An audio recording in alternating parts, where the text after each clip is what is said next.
So, very good evening, everyone. Very good evening. It's Tuesday today, and आज हम थोड़ा NCERT पढ़ने वाले हैं. And in NCERT we are going to we are going to start with the history. And this is the theme 9 of NCERT, the chapter number 9, Kings and Chronicles. And basically, this chapter is based on the Mughal Empire of the country. Okay, and the chronicle about it. Chronicle means the story about it in a chronology. Okay, so considering the examinations that are going to come, I bought this special class for you. And also I'm going to do, in few days, I'm going to start with the class 10th. Okay, class 10th NCERT. We are going to start again with the history, then we will move on to geography and political science, and then the economics of class 10th. And same for 12th, history we will start, and then we will go to the political science, and eventually we will come down to economics. Okay, so this is about the Mughal courts, especially in the 16th and the 17th century we are going to talk about. That means this is the time period wherein we are going to start with the Babur in 1526, and we are going to be reading till 1707 mostly. However, we will read one or two books that are going to be there after Aurangzeb.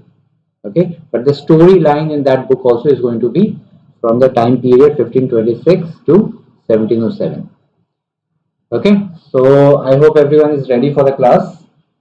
And of course, this class is going to be in English, but if you don't understand anything, you can comment. Those who are watching it later, you can comment also, and I will explain it to you in Hindi also. I will try to bring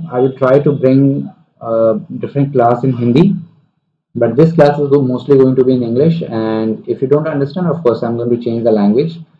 You can ask me. I know 3 languages: English, Hindi, Marathi. Whichever is convenient for you, you can let me know.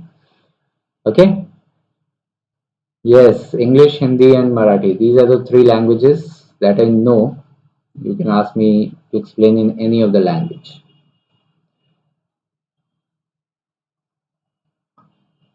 Okay, very well. So, just give me a moment. Let me set up the colors and everything.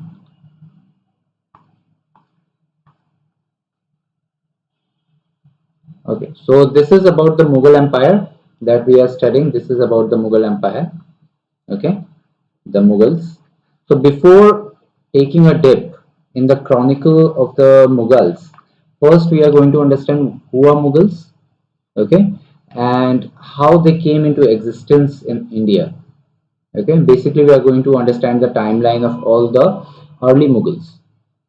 So we know that Mughal came in India after Delhi Sultanate. The Delhi Sultanate collapsed in 1526, right?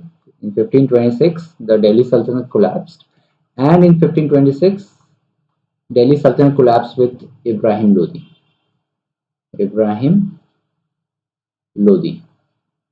Okay, so it collapsed with Ibrahim Lodi, and you see there is a new emperor who starts ruling India in 1526. His name is Babur. Okay, and Babur has a very short time period. He was there till from 1526. 1 minute.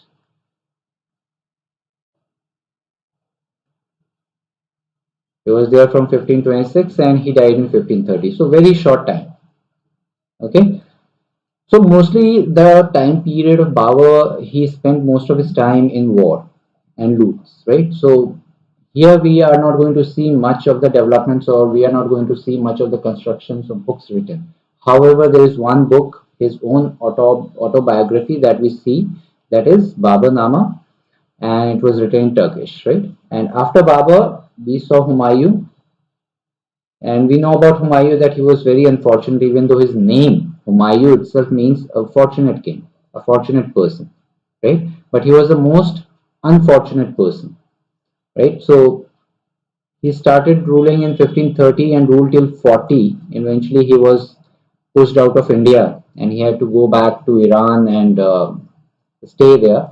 for 15 years, and he came back to India in 1555 and established the Mughal Empire again. But again in 1556 he died. Okay. After Humayun came Akbar, and we are going to read a lot about Akbar because during the Akbar's period, it's called the golden period of the Mughal Empire, right? As we know, the golden period, which period is known as the golden period, the Gupta Empire, right? So the Gupta in the ancient history is known as the golden period of India. However, Akbar's period is known as the golden period of the Mughals time. Okay, so he started ruling in 1556 at a very tender age of only 14 years, right? 13 years and few months, and he died in 1605, right? And he was succeeded by who? Jahangir, or you can call him Salim, right? He started ruling in 1605 and he ruled up to 1626, right? In 1626, 1627, he was replaced by his son Shah Jahan. Okay, he was replaced by Shah Jahan, and Shah Jahan started ruling in 1627. And you know very well about Shah Jahan. He is very famous for making beautiful buildings in the country, right? All the important buildings and the beautiful buildings that you are aware about all have been made by Shah Jahan, right? Like the Taj Mahal, the Moti Masjid of Agra, or you can say the Lal Killa. So all these buildings have been made by Shah Jahan. If you read your books carefully, you will see this is the time period, the Shah Jahan's time period, which is known as the golden period of architecture. Golden period of architecture. Okay, so he was a, you can say Shah Jahan was a fan of architecture, and he started building lot many construction, and Taj Mahal is one of the proof of that, right? And Jahangir's period, remember, this is the golden period of paintings.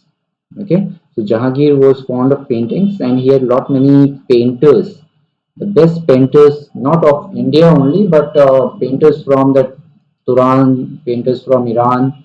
So all these regions, he brought painters into the country, and he included them in his court, right? So he was very fond of paintings, and you see there are a lot of paintings of Jahangir, very beautiful paintings, and even a small or very minute details about Jahangir have been painted. Okay, we will read about it also. Okay, now let's come down to Shah Jahan, and he started in 27, and he ruled till 1658. Right, in 1658, he was eventually deposed by his son Aurangzeb. Aurangzeb. Okay, and Aurangzeb started in 1658. See, in 1658, like Shah Jahan didn't died at the time. Okay, he didn't die at the time. He will die 8 years after. But he was kept in prison by Aurangzeb, and eventually he died in the jail. Okay. Now Aurangzeb started in 1658, and he is going to rule for 1707. Okay. Now you must have heard about Aurangzeb also. This person is very well known in our country as most cruel. Someone says most cruel person or something like that, right? So we'll read about Aurangzeb also because there are lot many policies that he brought into the country, and Aurangzeb's time period has been mostly again spent in the expansion of the kingdom rather than doing the constructions or rather than writing books or anything like that. Okay. Now, one of the best thing about the Mughals is that not only Mughals, but it started with the Delhi Sultanate itself. It started with the Delhi Sultanate itself. When you are going to see the Khiljis, okay, from the Khiljis, you will see that there are a lot of chronicles or a lot of books have been written, not only by foreign travelers but by the courtiers also. Okay, so the kings used to give lot of money or pay homage to such people who are writing books on them. right? So you get a lot of chronicles starting from Delhi Sultanate, and this became intense, very intense during the Mughal period. Okay, and this is the best thing about the Mughals, that each and every detail about Mughals, how they ruled, the administration, the coins, very small and very minute details have also been covered and written by the chronicles. Okay, in the chronicles. Okay, so let's come back and see our book. So this is the history. This is the chronology. You can say this is the chronology that I have written here of the Mughal Empire. So remember these names: Babur, Humayun, Akbar, Jahangir, Shah Jahan, Aurangzeb. Okay. Uh, you can remember their other names also. For example, Jahangir's real name was Salim. Shah Jahan's real name was Khurram. Uh, then Aurangzeb is also known as the Zinda Pir. Okay, so these are the different names for Aurangzeb: Alamgir, Zinda Pir. Okay, so let's see our book. So this is our Kings and Chronicles, the Mughal court that we have to study. Okay, so if you see here, this is the first line that is very important for us, that you see here. The rulers of Mughal emperors saw and themselves as appointed by divine will to rule over a large and heterogeneous populace. Okay, this is important. Why? See, if you read about Mughals, okay, and if you go a little back during the Sultanate time, you will see in the Sultanate time itself there was a ruler named as Balban. Okay, he called himself to be Jinni Ilahi, Jinn A Ilahi, right? The shadow of the god, right? So starting from this time, there is a new type of mentality, a new type of rule that has been started, and this started with Balban.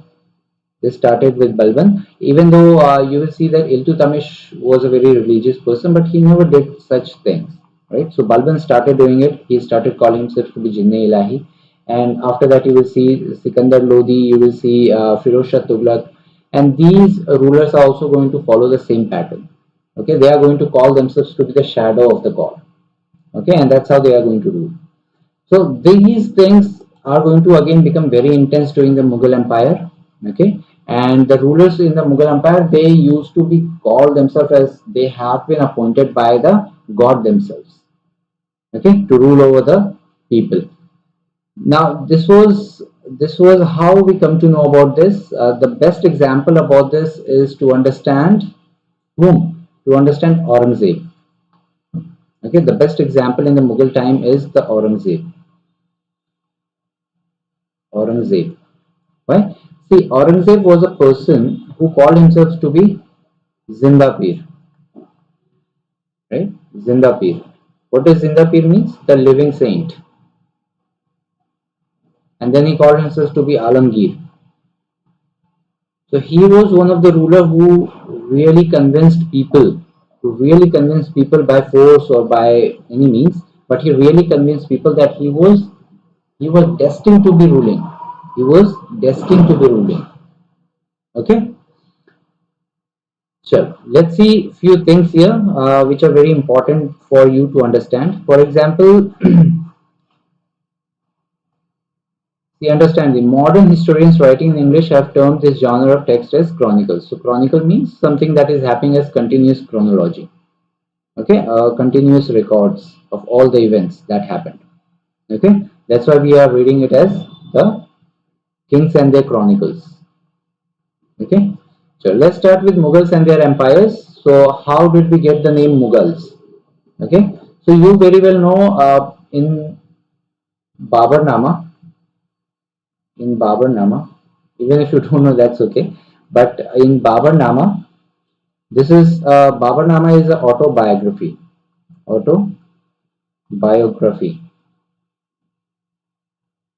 and this is autobiography of whom? This is autobiography of Babur. Okay, and this was written in which language? This was written in Turkish. Right? And eventually, after some time during the Akbar's time period, you will see that this was translated in Persian. Okay, and who translated it? Abdul Rahim Khane Khana. Abdul Rahim Khane Khana. Khane Khana.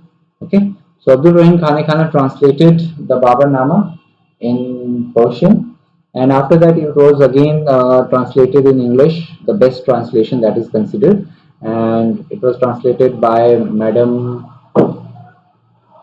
Um,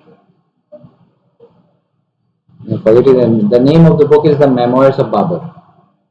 Okay, so it was translated in English as well, and there are lot many translations. If you go through the total Mughal history, you will see there are more than 7 or 8 translations of Babarnama in English and Persian, many languages, right? But these are the three main that you have to remember, and that these are the two very important, the Babarnama, and in Persian again it was translated, it was named as Tuzuk e Babri. Tuzuk e Babri. Now, in Babarnama, if you read Babarnama, you will see and you will try to understand that Babur claimed himself to be the descendant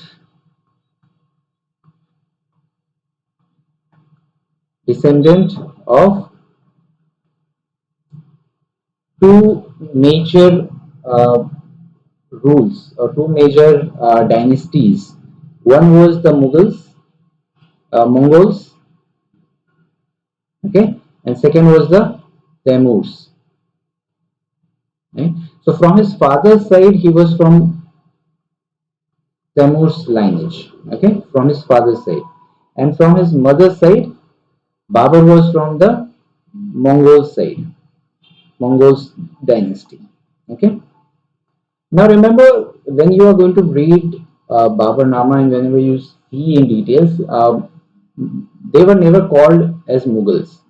Okay, remember, they are never called as Mughals. Mughals themselves, they like to be called as the Timurids. Okay, Timurids. Right? The descendants of Timur, and they like to be called as Timurids, and that's how they have been referred. But eventually, you will see when the British arrived in 16th century. Okay, when British arrived in which year 1508, sorry 1608, right? The British arrived in India, but the main people I'm talking about, the writers and all those people. So eventually it started in the 16th century and 17th century. But you will see that Mughals, these people, these kings, Baburs and all these they have been referred by British as Mughals. They have been referred as Mughals. Okay, not Timurids. They call them to be Mughals, and Mughal word came from the Mongols. Okay, but it's quite logical, right? At the time, people used to be, they wanted to be called with the name or the lineage of their fathers, right? So Temur was from the lineage, his father was from his Temur's lineage, and mother was from the Mongols lineage. So they never called themselves to be Mughals or something like that, but they always called themselves to be the Timurids. Okay, chalo. So this is all that is written here that you have to study. Okay. A very interesting fact that's given here that Rudyard Kipling, you know Rudyard Kipling, right? So Rudyard Kipling's Jungle Book is derived from it. So the name Mowgli was taken from the word Mughals. It was taken from the word Mughals. Okay, but also remember, just for your knowledge, Rudyard Kipling's Jungle Book, he got the inspiration from where did he got this inspiration to write the Jungle Book? So that all the story that Rudyard Kipling wrote in Jungle Book, he got inspired from a tiger reserve in India that is in MP, tiger reserve. Which one? The Painch Tiger Reserve. Okay, so always remember he was there in Painch Tiger Reserve, and he got the inspiration from the Painch Tiger Reserve about the Jungle Book. Okay, so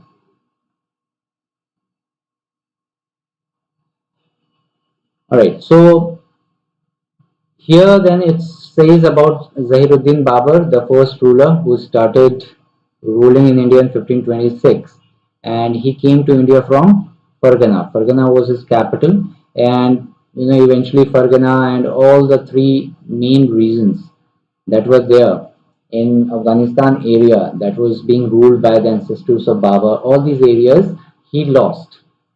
Okay, and eventually he settled in the Kabul area, but it was not doing very well for him because Kabul was a very poor place. If you remember, I told you in another class that in Babur Nama, Babur calls Babur calls Kabul. Babur calls Kabul to be place of poors. So remember, this is a question that might be asked in the exam, or you can use this point to write a very good answer. Okay, so eventually he lost all these places, the Fargana, the Kabul, and the other regions, and eventually he entered into India. He was called by Daulat Khan Lodi, and he attacked in India, and he defeated the Lodi Empire, and he established the Mughal Empire. Okay, now after him, the Nasiruddin Humayun, the son, he started ruling. Okay, but he was thrown out of the country, and he lost to the Sur dynasty, the Sher Shah Suri. Okay, and he went into exile in Iran area.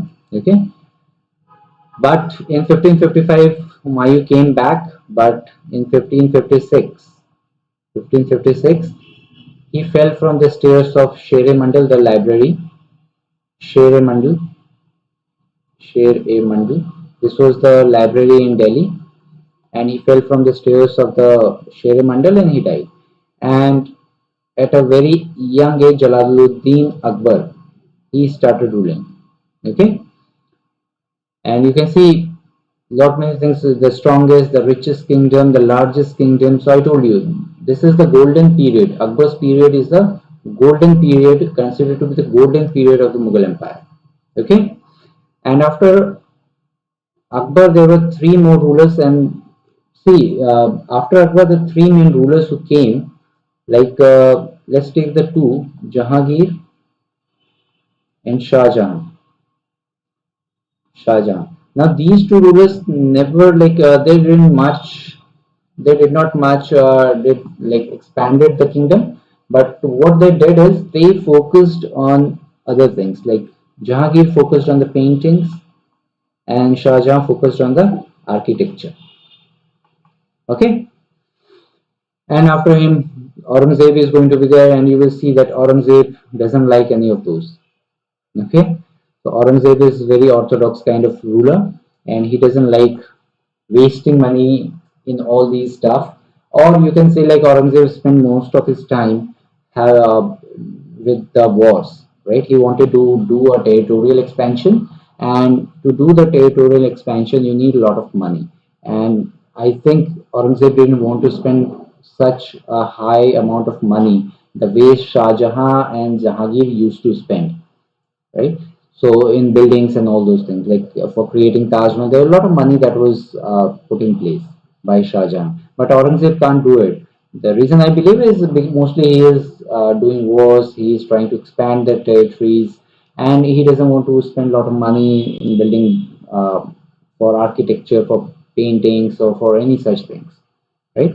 So you will not find that many constructions or any such stuff that is happening during Aurangzeb's period. Okay, sure.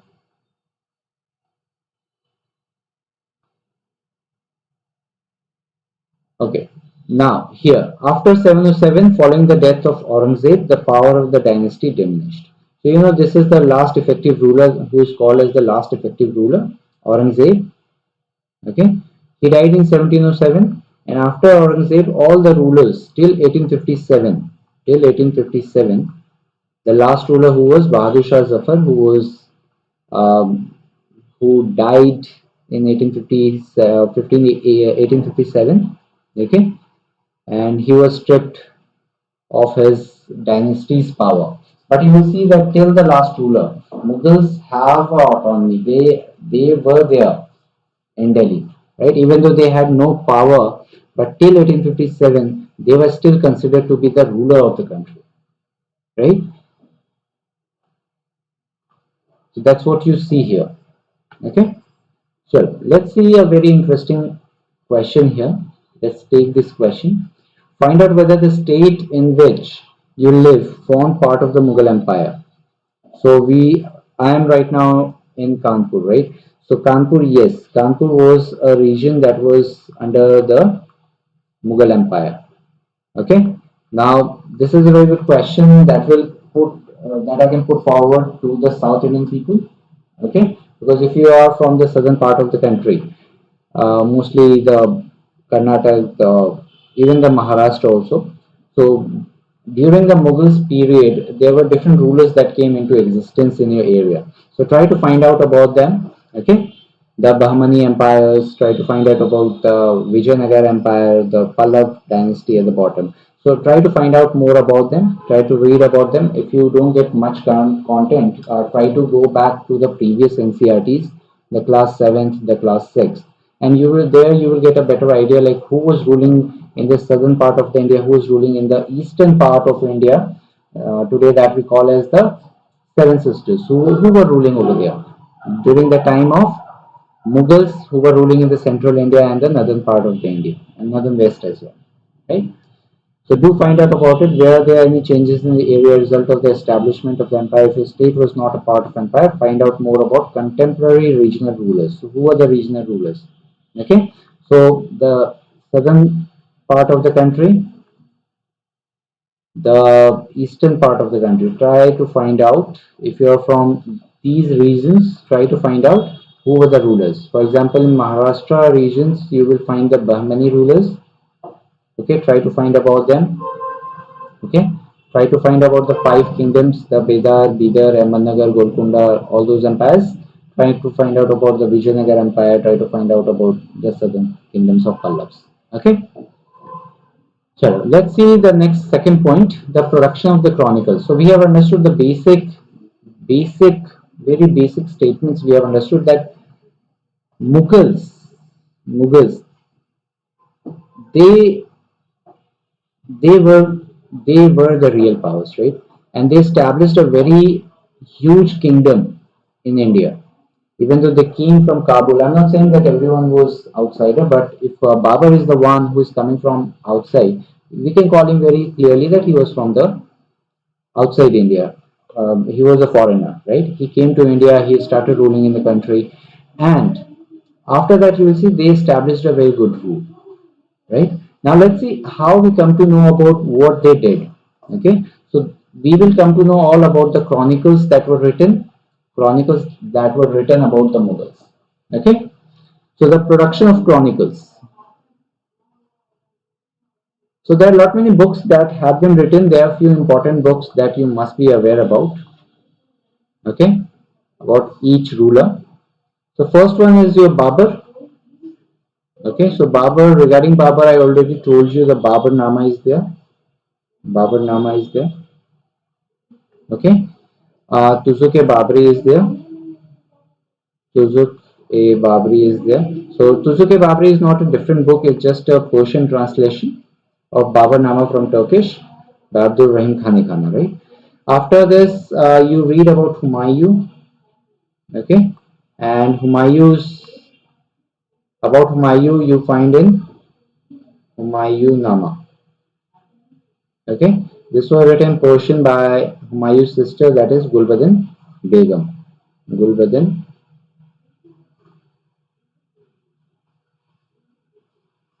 Okay,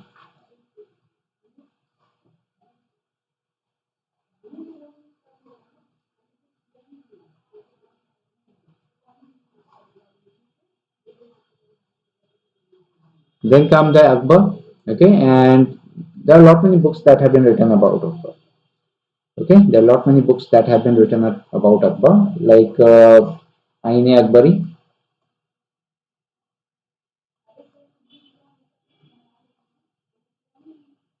Aine Akbari, then Akbar Nama,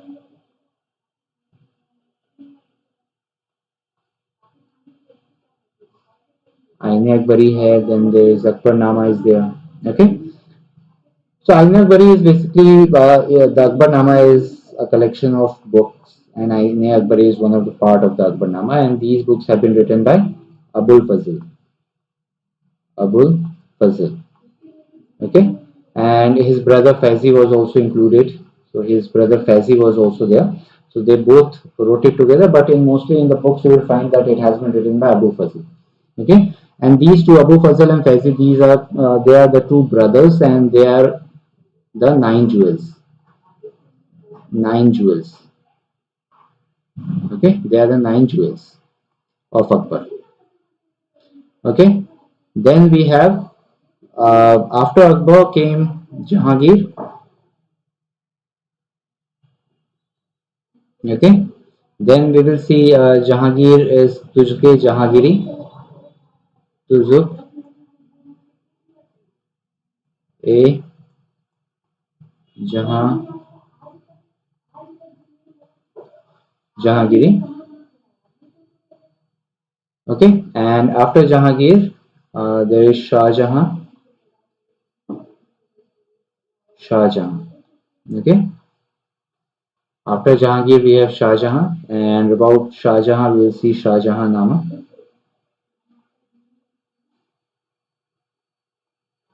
Shah Jahan Nama. And after Shah Jahan, you will see about Aurangzeb. Aurangzeb is very interesting character that we are going to, a very interesting king that we are going to read about. Aurangzeb, Fatwa-e Alamgiri is one of the book. Fatwa-e Alamgiri. Again, this is an autobiography. So remember, Aurangzeb was also called as Alamgir or Zinda Pir. Always remember that, because in many places you will see that the name Aurangzeb is not written. Rather than saying Aurangzeb, it's Zinda Pir or Alamgir is written. Okay. So Fatwa-e Alamgiri is one of the book of Aurangzeb. This is the autobiography, and there are a lot many other books have also been written on Aurangzeb. Okay, so these are all the books from which we come to know about the Mughal Empire. Okay, then you have one more book. There is one more book that we will see in some time. Now see from here, from Turkish to Persian. Remember, Persian, the Mughals, they were originally there from, they were Turks, right? They were Turks. And from Turkish, their mother language is Turkish actually, right? But Akbar made Persian, Akbar changed and made Persian to be the court's language, right? So lot many books, the books that were written in Turkish, they were eventually translated to Persian. So the best example is, see, there is only one book that has been written in Turkish of Mughal Empire. Which is that book? That is your Babarnama. Okay, and Babarnama was eventually translated to Persian. Okay, remember that. Chalo, let's keep it till here. Let's keep it till here. And from Turkish to Persian, we will keep it here. And from Turkish to Persian, we will see how, what's the importance of Persian language during this Mughal Empire. And then we will see about the manuscripts